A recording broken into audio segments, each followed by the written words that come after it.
Hi, everyone. We often think of the U.S. as a land of freedom, where politicians can openly engage with their constituents. A heated debate, no matter how intense, always stays within the bounds of words. But in just one moment, that belief was shattered. The assassination of Charlie Kirk was not just a tragic death, it was a wake-up call for an entire nation. It poses a huge question. Is security in the U.S. truly safe? Charlie Kirk was a young man, 31 years old, with an influential voice in conservative circles.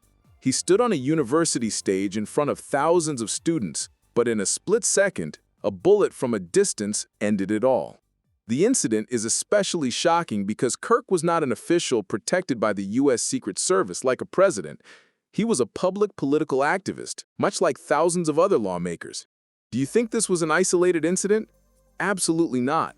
The assassination of Charlie Kirk sent a wave of extreme panic through the political establishment. From Washington, D.C., congressmen from both the Republican and Democratic parties expressed their fear. Representative Alexandria Ocasio-Cortez, who has faced numerous threats, postponed her public events. At the same time, Representative Nancy Mace canceled her outdoor events and announced she would carry a gun. Their words reveal a frightening reality. Lawmakers are having to protect themselves, just like ordinary citizens.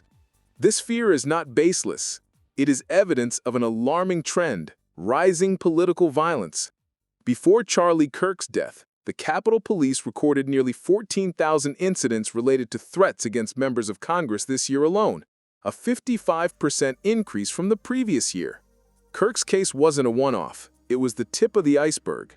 We also remember the attempted assassination of President Donald Trump in July 2024. A person fired at him from a rooftop. Although Trump is rigorously protected by the Secret Service, the incident still showed that an attacker could exploit a security gap to strike from a distance. This event shares many similarities with the Charlie Kirk assassination, but with a less tragic outcome. It raises the question, if a president can be attacked from afar, how can an ordinary activist possibly be safe? This event has forced leaders to confront a painful truth. Is the security system too outdated to protect its people from the threats of a new era?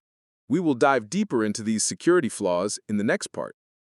Following the Charlie Kirk incident, a tense debate erupted over whether all 535 members of Congress can be protected. House Speaker Mike Johnson admitted that this is not practical and would cost billions of dollars. He said, ultimately, it's a matter of the human heart. But is that a sufficient answer to reassure a fearful public and frightened lawmakers? When analyzing this assassination, we cannot just look at one aspect. We must look at a complex system with multiple flaws. First, and perhaps most importantly, is the issue of gun violence. Charlie Kirk's assassin used a rifle, a weapon with high power and capable of causing deadly harm from a distance. One Democratic congressman said, violent rhetoric plus the widespread availability of high-powered weaponry equals brutal political violence. This shows a deadly combination of a toxic political environment and lax gun laws. Second is political polarization and social media-fueled violence. Politicians like Alexandria Ocasio-Cortez and Nancy Mace are often targets of online threats. Social media, instead of being a place for connection, has become a battlefield where hateful rhetoric spreads quickly and incites extremist individuals. An anonymous Democratic congressman said that this is meant to strike fear in people. The assassin may not have personally known Charlie Kirk, but they were likely influenced by the hateful ideologies online, and their act was a statement against an entire movement. Third is the issue of security at public events. While high-ranking officials like the House Speaker are heavily protected, lower-ranking members do not have similar protection. Representative Tim Burchett, a Republican, criticized the leadership for being very unprepared. He said leaders are surrounded by their little security cocoon, while rank-and-file members are not given adequate attention. This creates a significant security inequality. Let's compare Charlie Kirk and President Donald Trump. Both were targets, but the level of protection was completely different.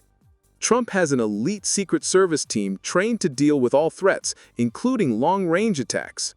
Meanwhile, Kirk only had a private security detail and university police. This disparity reveals a serious flaw. Who will protect those who are not in the top-tier leadership? This puts politicians in a difficult position. They have to engage with voters, but doing so puts them at extreme risk. Will these threats force politicians to retreat from public spaces and work only in heavily secured offices? If that happens, it would weaken democracy and sever the link between representatives and the people. We have seen the flaws. So, can the U.S. fix these mistakes? Or is this just the beginning of a new era where political violence becomes a part of life? Let's get to the final part to find the answer. After analyzing the flaws in the security system, let's look at the consequences of Charlie Kirk's assassination and what the U.S. can do moving forward. This event has forced politicians to face a harsh reality. They cannot rely solely on police or physical measures. The problem is not just about guns or security flaws, but is also about the deep division in people's hearts. There are several paths the U.S. can take. First, as many have suggested, is to address the issue of gun control. This assassination could be a powerful catalyst for Congress to review gun laws. While this is a highly controversial topic, the event has shown the deadly consequences of high-powered firearms easily falling into the wrong hands. Second, is to enhance security comprehensively, not just for high-ranking officials, but for all members of Congress regardless of their position. This requires a large investment, but it is necessary to protect democracy.